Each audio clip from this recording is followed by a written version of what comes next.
السلام علیکم و رحمت الله و برکاته. هموطنان عزیز و ارجمند، تماشابینان گرامی، در برنامه خبری تحلیلی پیام نیوز مثل همه روزه شوکتی محمد با شما هستم. اینک توجه کنید به نامگوی موضوعهایی که در برنامه امروزه پیشکش شما می‌گردد. سید عمر حسینی شعری است که در بند شغالان افتاده است. امروز درباره یک قهرمان ملت تاجیک خواهیم گفت. در تاجیکستان 619 طبیب و 548 پرستار به کرونا ویروس مبتلا شده اند. فوت سرباز ضمن ادای خدمت حربی. تماشابینان گرامی، امروز زادروز قهرمان ملی است که کمتر معرفی شده است. او از جوانان سالهای 80 عصر گذشته است که برای استقلالیت کشور از سلطه امپیری شوروی مبارزه برده است. از جوانان است که با وجود قرار داشتن زیر دوربین پرقدرت ترین نظام امنیتی جهان در آن سالها KGB برای دین، آزادی و غرور ملی مبارزه برده و به پیروزی رسیده است. این مرد، این قهرمان سید عمر حسینی است. هرچند امروز برخی دزدان تاریخ استقلال کشور را به نام خود ثبت کرده‌اند، سید عمرها بودند که جان بر کف جوانیشان را فدای مبارزه با رژیم کمونیستی کردند و پیریشان را پس پنجره های زندان کمونیست سابق که علیه سید عمر و همتایانش برای برقراری شوروی می جنگید به سر می برند. سید عمر حسینی یکی از چند نفری است که قادر به رهبری حزب مثل حزب نهضت اسلامی تاجیکستان هستند، ولی هرگز برای رهبری تلاش نکرده و همیشه زیر سایه نفران اول و در موقع معاونی و مشاوری قرار داشته‌اند. چه نفری قطاری بودند، چه مشاوری و چه معاونی برایش یکسان و وظیفه ایمانی بوده است.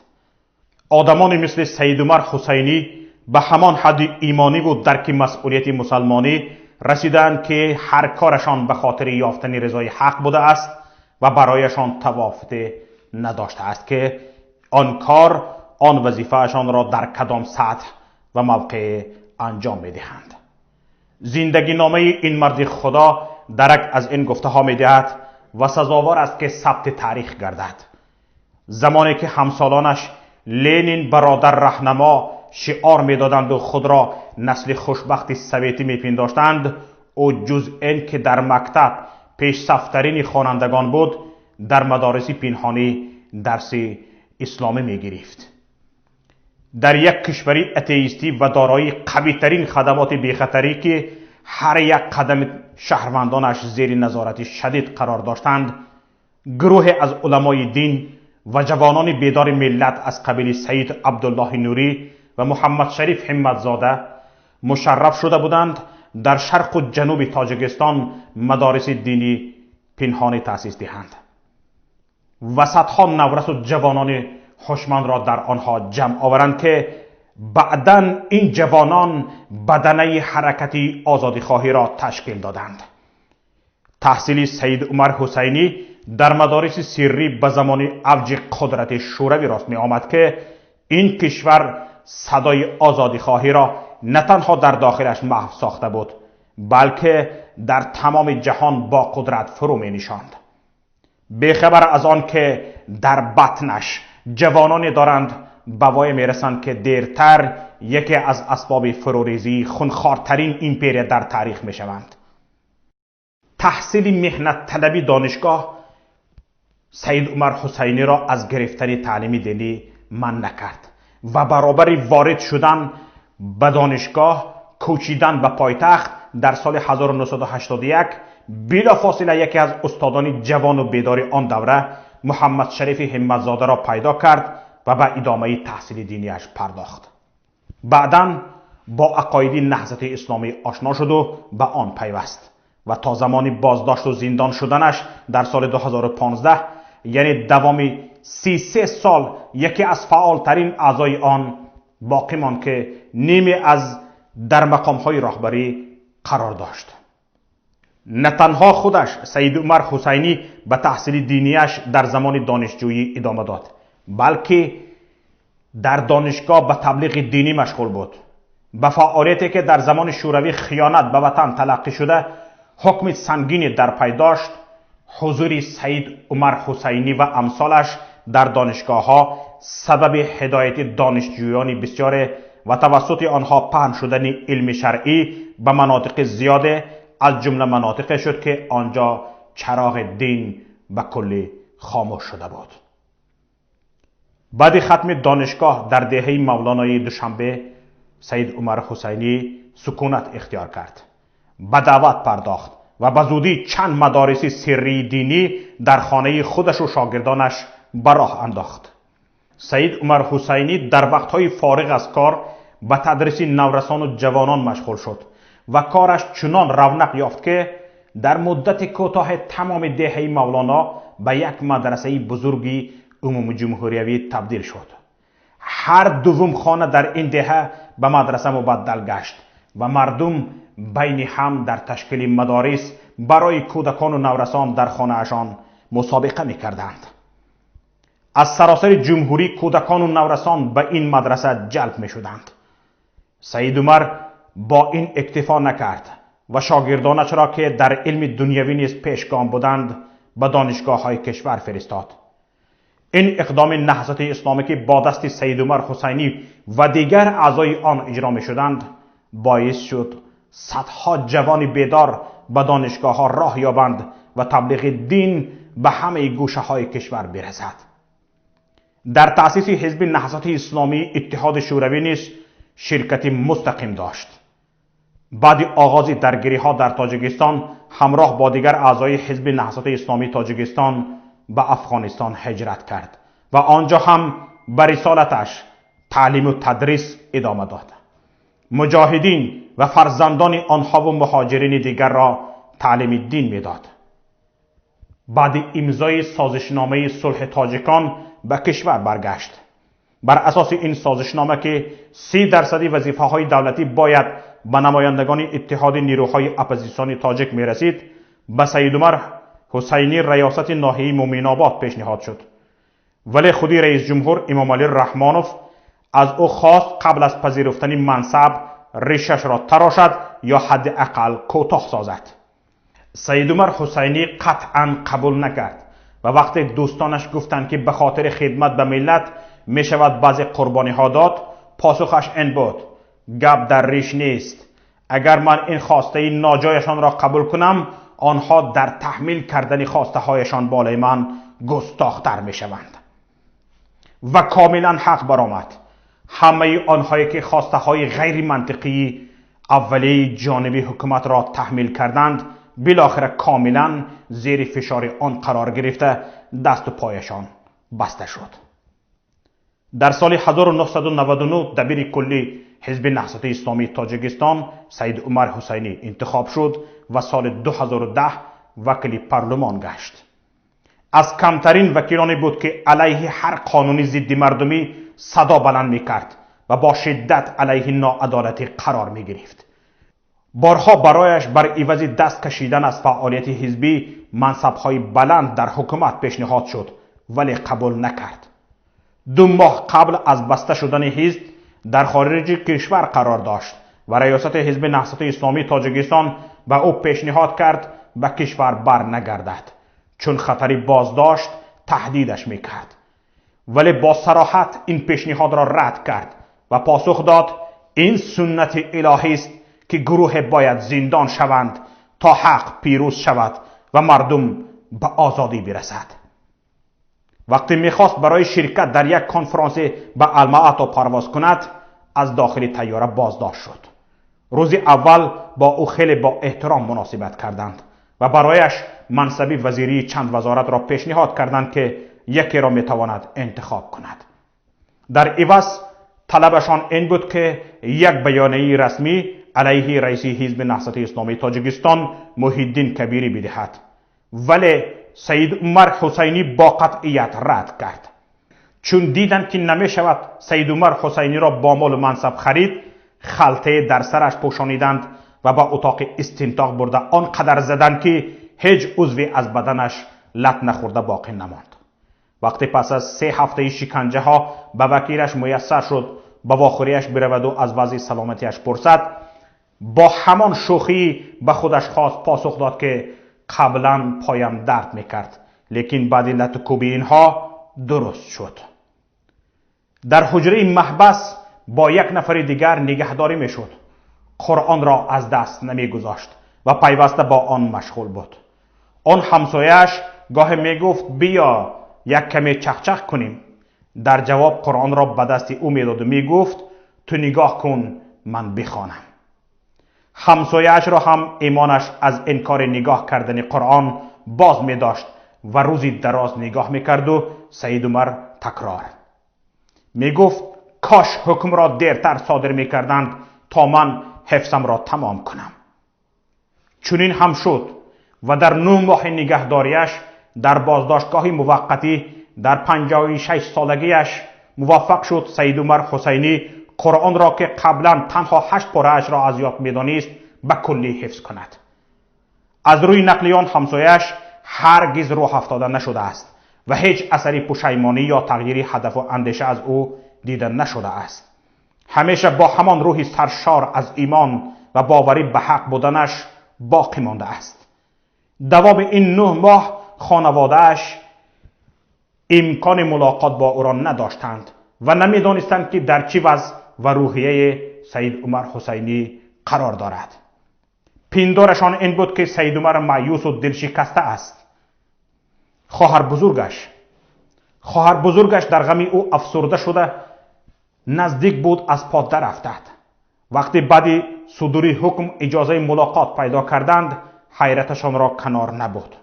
سید عمر مثل پیشتره بلکه بیشتر از آن خوشحال و سرزنده بود. به شوخی‌هایش ادامه میداد و خانواده اش را دلبرداری میکرد. خواهرش بعد دیدن او روح تازه گرفت و اندوهش پایان یافت. پیام هم به همسرانگرانش فرستاد و گفت که هرگز از مبارزه دست نکشید و پا بر جا باشید چون ما در راه حق قرار داریم.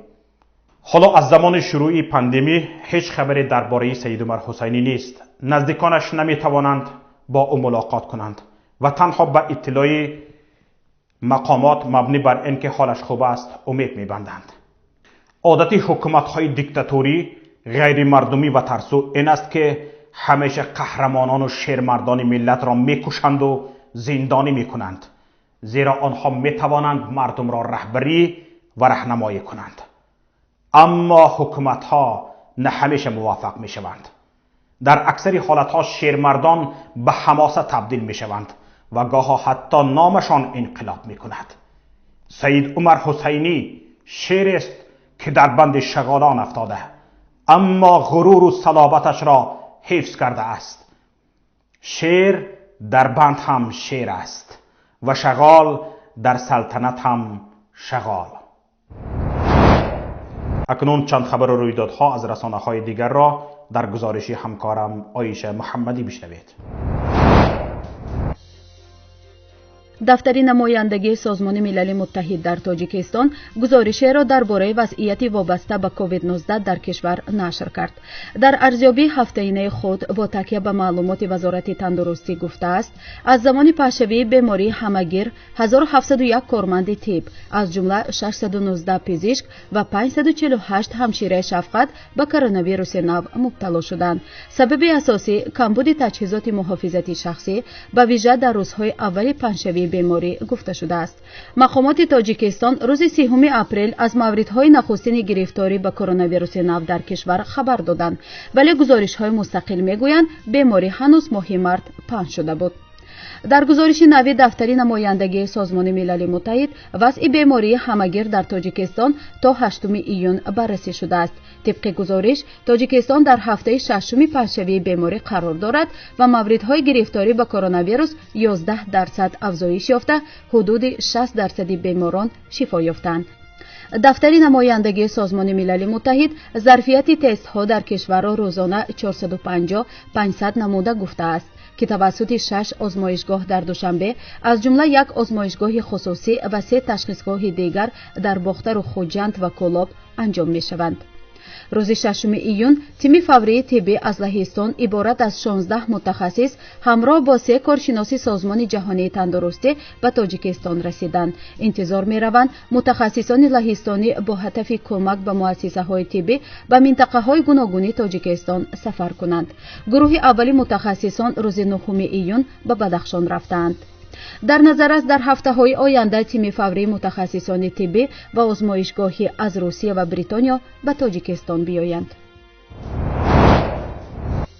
بگاهی 9 ایون جسد اختیار یک ساکن 21 ساله استرافشان را که در یک قسم نظامی در ناحیه 5 خدمت میکرد به استرافشان آورده به والدانش سپاریدند. طور منابع سامانه اخبار خبر داده است که جنازه اختیار را حدود 15 نفر از نمایندگان نهادهای نظامی و مقامات ملیسا آوردند. آنها علت مرگ اختیار را شرح ندادند و اصرار کردند که جسد را زود به خاک بسپارند. اما نزدیکان اختیار گفتند که در بدن او آثار زیادی ضربولت دیده میشد و این در دل والدان اختیار شک و گمان‌های را به وجود آورده است که او را به قسم نظامی شکنجه داده کشتند. خانه عائله اختیار در نزدیکی محبس استرافشان جایگیر شده است و این عائله از حساب دکان خرده که پدری اختیار داشت روز می‌برد. اختیار سال تولدش 1999 در کالج طبی شهری استرافشان تحصیل می‌کرد، ولی با وجود دانشجو بودنش او را در موسم بهاری دعوت به ارتش تقریباً 1 ماه پیش به خدمت بردند.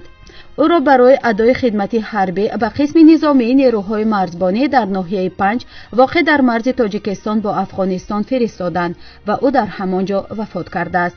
تفصیلات دیگری مرگ این سرباز به دست نآمده است. اختیار از نوع اسکرانی که در دعوت اخیر به صف ارتش برده شدند نخستین نفر است که خبری مرگش به دست رسید. قبلا نیز درباره هلاکت سربازان در قسم‌های نظامی نیروهای مسلح تاجیکستان خبرها زیاد نشر می‌شد. دفتر آزادی‌های شهروندی، سازمانی که به حمایت حقوق سربازان و دعوت شدگان مشغول است، خبر داده بود که سال 2019 به این سازمان والدان 3 سربازی که هنگام خدمت فوتیدند مراجعت کرده بود.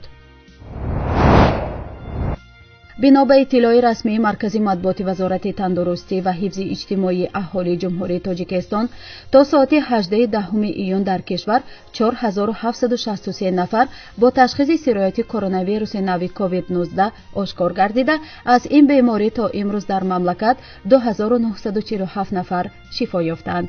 شماره حالت‌های فوتی گرفتاران کرونا ویروس در مملکت به تغییر باقی مانده 48 نفر را تشکیل می‌دهد. وزارت تندرستی همچنین اطلاع داد که تا امروز در مملکت 1002 نفر زیر نظارت طبیبان قرار داشته. دوام شبانه روز گذشته 132 نفر پس از شفا یافتن به خانه‌هایشان رخصت داده شدند، ولی منتقدان بر اینند که آمار رسمی وزارت تندرستی پورا نیست و مقیاس واقعی پنشوی کرونا ویروس را نشان نمی‌دهند.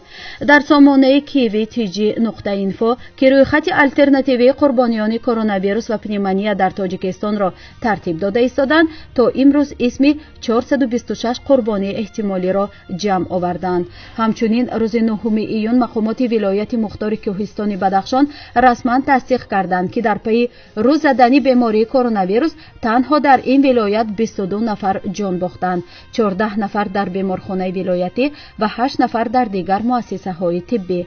از بس که اهالی بدخشان همگی 2.5% اهالی تاجیکستان را تشکیل می‌دهد، فوت 22 نفر تنها در این ولایت به آتش حدس و گمان‌ها در این باره که شماره واقعی فوتیدگان در سراسر کشور خیلی بیشتر از 48 نفر است، روغنی بیشتر ریخت. تماشاگران گرامی، اینجا پایان برنامه امروزه ماست. خیر تا روز دیگر.